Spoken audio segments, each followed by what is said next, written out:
What is going on, Colts Nation? Welcome back to another episode of Bring the Juice. Your guy Cody here, joining me from the horseshoehuddle.com. Drake Wally. Drake, thanks for coming back on, man. Dude, no problem at all. I'm excited to continue talking about the Colts. The draft is finally over, so now it's pretty cool to talk about some guys that didn't get drafted.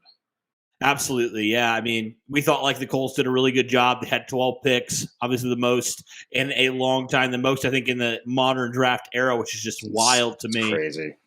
Just crazy. So the Colts did, though, have a couple guys that they signed in the undrafted free agent pool that we thought were interesting and of note. A couple guys that we were like, how in the world did they go undrafted, right?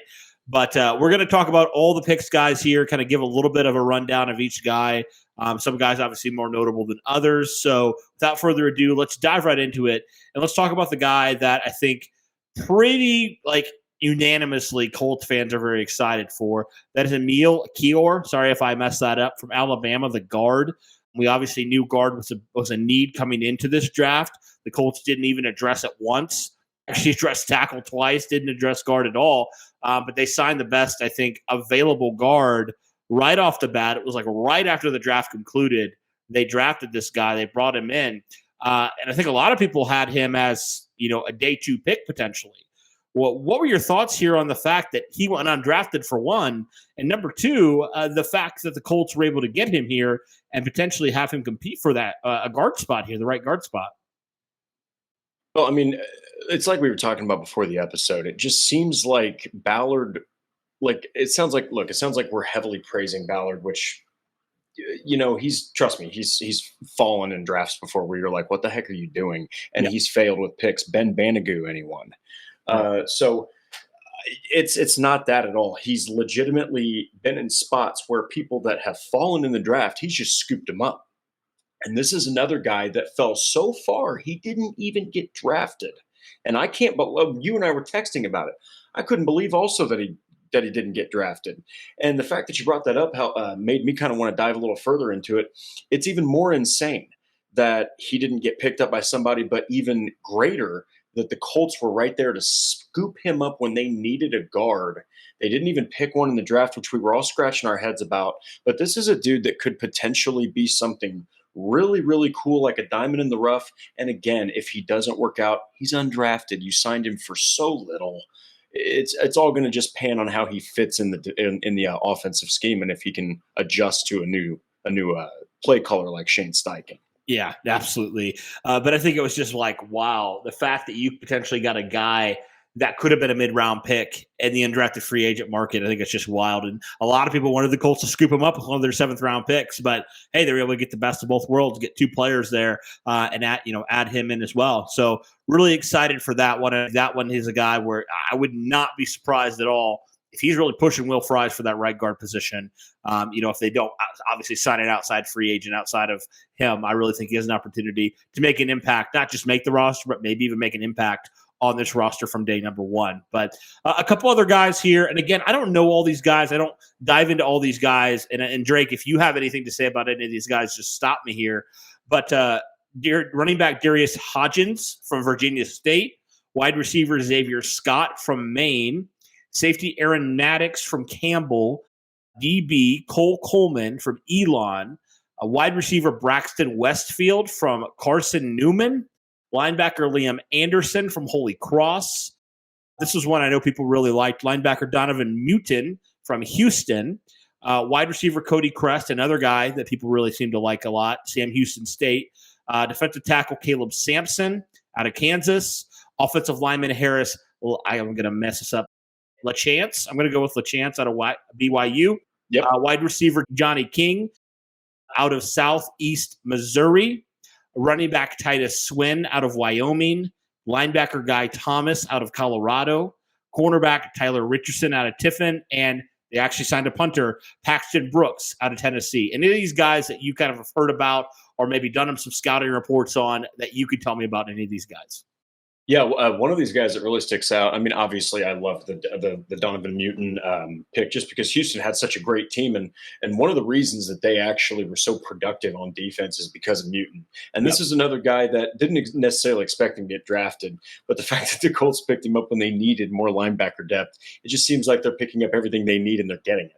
But what really stood out to me is actually our own at Horseshoe Huddle, Zach Hicks, did some. He put a video or two out on Cody Crest from Sam Houston State, and he's a fantastic route runner. He's the kind of guy that he's a one break post gone. Like he's going to split a defense in half, two high safety type thing. He's just going to cut that like cheese. He's going to make it look like nothing. I think that Harris LaChance from BYU, that's an interesting pick because if I'm not mistaken, let me go back up here on my report that I wrote. Blake Freeland is also from BYU. So Yeah. you're talking about two guys that are teammates. Again, kind of like we talked about with the Eagles and all of their picks. They were from Georgia. They had that continuity. Now you're getting a couple guys who played the same position with each other and made calls probably with each other, or maybe one played behind the other at time. And they just know each other. You know they do. So I think that that's also a pretty good pick. The last one that sticks out to me is where was it at? I'm going to lose it. Oh, here we go. Xavier Scott from Maine. That's another guy who I think could make an impact if there's like if Doolin I think is that solidified five. But if they do need like that deep depth and a guy like Strong really doesn't pan out like everybody's been hoping he has, I think this is like the last chance for him. A guy like him doesn't pan out, you could really see him potentially get an opportunity, given if a couple other guys on the chart right now fall. Yeah, were there any positions, Drake, that you were surprised? Obviously, this is tentative. There are probably going to be some more guys that could potentially be brought in by Indianapolis in undrafted free agency, but any positions that you were kind of surprised the Colts didn't go after maybe more heavily? Like in the undrafted Yeah, for realm. the undrafted guys. Yeah. So they did get Caleb Sampson from Kansas. Now he's I think more of your defensive tackle, so that's good. But I am surprised that they didn't continue to add more depth at linebacker. I think that they picked up they picked up Guy Thomas, they picked up Anderson and Newton. But I'm not even talking about necessarily the coverage linebackers. I'm talking more about like defensive ends. I don't even think they picked up a single one. And a guy that stood out to me, and I'm going to forget his name. I believe he's from Army. Carter. I think it's oh man, something Carter Jr. I believe he was an Andre Carter. That's right. He was an undrafted free agent, and I honestly thought he'd get picked up by the Colts. Here we go. It's Andre Carter the second from Army.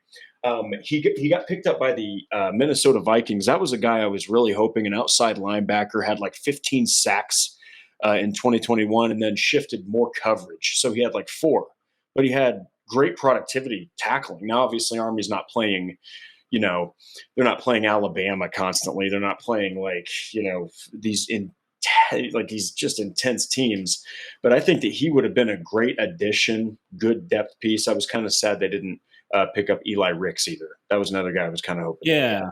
I've heard that name for sure as well. But, it's interesting. Like, we kind of talk about like, obviously Jim Irsay kind of hinted and was joking around, and a lot of people took it very seriously after the Colts drafted Anthony Richardson, talking about going back for a quarterback and Will Levis. But like, are you surprised at all that the Colts really didn't add at all to that quarterback room?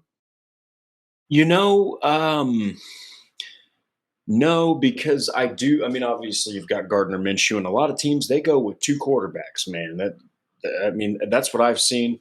Now, you're obviously going to have teams that want to shore it up with a third, but they've got Sam Ellinger. I mean, he knows the offense. He's a mobile enough guy that, God forbid, knock on wood, that you get a little injury there, a little injury there, boom, he's in the starting lineup. Well, he knows the offense. He's been training with Shane Steichen all offseason. He's an experienced enough guy that he is a QB3. He's a backup quality quarterback. All right, that's Sam Ellinger. He is. So I do find it interesting, though. It would have been pretty. I think the whole roof would have flown. It would have gotten an F grade probably from everybody if they would have. I mean, 12 picks. Why not? Maybe you see a really athletic guy like Max Duggan. let's say, like in the 6th, 7th round, and you're as the Colts, you're like, let's see if Ellinger's a QB3. Boom. And then you pick a quarterback. It would have gotten a low grade, but I can see where they would have done it. You want to make sure all the quarterbacks on the roster are ready. Look at Nick Foles. He wasn't ready. He wasn't ready at all.